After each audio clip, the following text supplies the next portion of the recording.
नमस्कार शेतकरी मित्रांनो, बालाजी टेक मराठी या यूट्यूब चॅनलमध्ये आपले सर्वांचे हार्दिक स्वागत. आज आपण मिरची या पिकावरती शेतकऱ्याला पहिल्या तोड्याला किती टनेज उत्पादन निघलं याविषयी त्या शेतकऱ्याकडून माहिती करून घेणार आहोत. तसेच त्या शेतकऱ्याचा मिरची या पिकावरील काय अनुभव आहे याविषयी त्यांच्याकडून माहिती करून घेणार आहोत.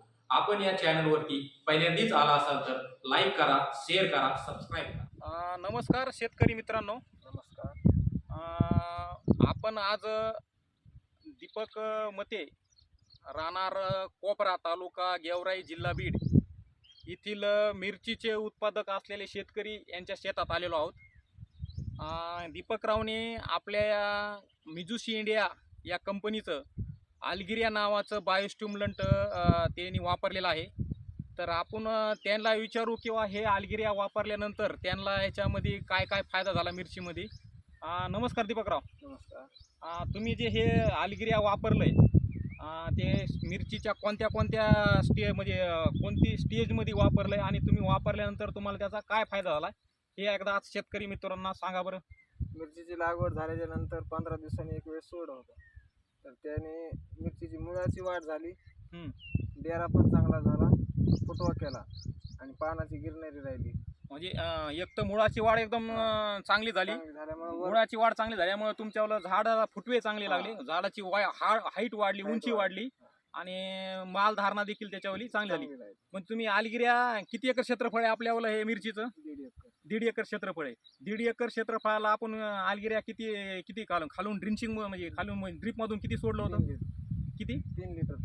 म्हणजे 1.5 एकरला आपण 3 लिटर मिरची लागवड झाल्यानंतर 15 दिवसानंतर 1.5 लिटरला 3 लिटर आलगिरिया यांनी ड्रीपमधून सोडलं होतं. आणि ड्रीपमधून सोडल्यानंतर त्याला एक तर फुटवा चांगला झाला, मुळ्याची वाढ चांगली झाली आणि त्यांच्यावाले झाडाची जी ग्रीनरी, झाडाचा जो हिरवापणा आहे ते हिरवापणा देखील एकदम चांगला राहिला. पण एकदा तुम्ही सोडल्यानंतर पुन्हा याला डबल सोडलं होतं का तुम्ही, का एकदा सोडलं? नाही, 2 वेळेस सोडलं. 2 वेळेस सोडलं. पहिल्यांदा सोडल्यानंतर त्याच्यानंतर किती दिवसानंतर सोडलं तुम्ही? 15 दिवसानंतर पुन्हा डबल सोडलं. डबल सोडल्यानंतर पुन्हा त्याच्यामध्ये तुम्हाला काय फरक वाटला? 15-20 दिवसानंतर फुलकळी निघली. निघली. आणि पहिलं सोडल्यामुळे ती क्वालिटी राहिली, डबल सोडल्यामुळे आज 2 महिने झाले तरी क्वालिटी तशीच राहिली. म्हणजे पहिल्यांदा सोडलं त्यावेळेस तुमची वाढ चांगली झाली आणि नंतर दुसऱ्या वेळेस सोडले त्यावेळेस फुलधारणा चांगली झाली. फुलधारणा चांगली ग्रीनरी आहे, ती ग्रीनरी देखील एकदम जबरदस्त आहे. आणखीन बी त्याचा 2 महिने झाला, आणखीन एकदम प्लॉट एकदम ग्रीन, एकदम टकाटक प्लॉट आहे. बोकडा बिकडा काय हिरवापणा हे आलगिरियामुळे तुमच्यावाला व्यवस्थित राहिला. मुळाची वाढ झाल्यावर ते वर रोगप्रतिकार शक्ती कमीच राहते ना. हा रोगप्रतिकार शक्ती, मुळाची वाढ चांगली झाल्यामुळे रोगप्रतिकार शक्ती त्याच्यावाली चांगली झाली. तुम्हाला समजा सोडल्यानंतर 2 वेळेस सोडलंय, 2 वेळेस सोडल्यानंतर तुमचा पहिला तोडा झाला का? एक तोडा. मग पहिला तोडा झाला तर त्याला किती, तुम्हाला 1.5 एकर मध्ये किती पहिल्या तोडाला उत्पन्न निघलं? 1 टन माल निघला. पहिल्या तोड्याला 1 टन माल निघलं समजा. तर तुम्हाला काय वाटतं ह्याचं, म्हणजे हे आलगिरियाचे रिझल्ट तुम्हाला कसे वाटले? बरे वाटले? तुम्हाला याच्यावर तुम्ही समाधानी आहात का? नाही, समाधानी. कारण फवारणी करायला गेलो तर दुकानदार 2-3 फवारणीचे औषधं देतो, समजा ते लांब जातात आपल्याला. फरक पडतो की नाही समजा, ते 3 फवारण्या दिले, एकाच औषधाने फरक पडला. 3 फवारण्याचे औषधाचे पैसे देऊन आपण आणतो. एक वेळेस सोडत ह्याचा कवर बी रिझल्ट राहायला लागला. म्हणजे शेतकऱ्याचं म्हणणं असं आहे की दीपकरावचं म्हणणं असं आहे की 3 फवारण्या घ्यायची गरज नाही, की एके वेळेस सोडल्यानंतर जे रिझल्ट येतात याचे रिझल्ट जास्त काळ टिकून राहतात, असं त्यांचं सांगण्याचं अर्थ आहे त्याच्यामध्ये.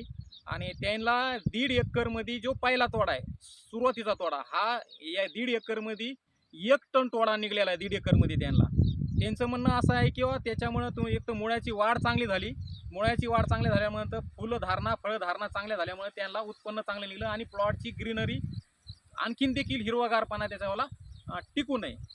तर तुम्ही बाकीच्या शेतकऱ्यांना काय सांगता किंवा हे तुम्ही आलगिरिया औषध घालून ड्रीपमधून तुम्ही टाकल्यानंतर त्यांना फायदा होईल का? ज्याच्याकडे ड्रीप आहे त्याने ड्रीप मधून सोडलं तरी चालतंय, ज्याच्याकडे नाही समजा ते फवारलं तरी चालतंय. 100% रिझल्ट आहे.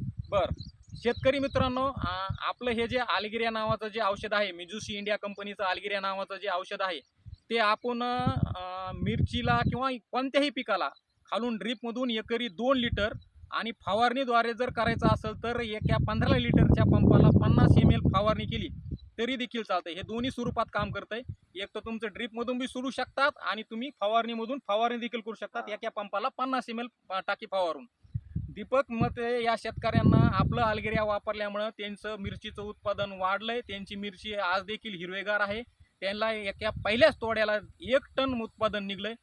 मी बाकीच्या शेतकऱ्यांना सांगू इच्छितो की तुम्ही मिरची पीक असो किंवा कोणतंही पीक असो, तुमच्याकडे जर ड्रीप असेल तर तुम्ही अल्गिरिया हे एकरी 2 लिटर खालून ड्रिंचिंग मार्फत टाका.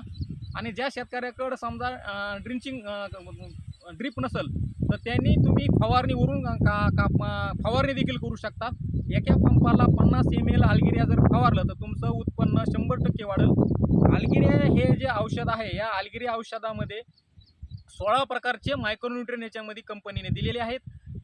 केंद्र सरकारचं मान्यता प्राप्त असलेलं हे बायोस्टिम्युलंट आहे, जे की सीवीड एक्स्ट्रापासून तयार केलेलं प्रोडक्ट आहे. याच्यामध्ये सर्व प्रकारचे 16 प्रकारचे अन्नद्रव्य मिळाल्यामुळे कोणत्याही पिकाची वाढ एकदम चांगली होती, मुळाची वाढ चांगली होती. त्याच्यामुळे तुमचं फळ चांगलं लागतं, फुलधारणा चांगली होती. फुलधारणा वाढल्यामुळे तुमचं उत्पादन वाढतं आणि याच्यामध्ये सर्व प्रकारचे मायक्रोन्यूट्रिएंट असल्यामुळं त्या पिकाला लागणाऱ्या मायक्रोन्यूट्रिएंटचा पुरवठा याला व्यवस्थित प्रकारे होतो. त्याच्यामुळं तुमचं उत्पादन वाढण्यास मदत होती.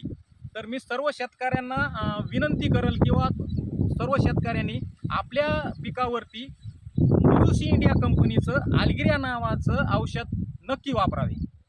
धन्यवाद.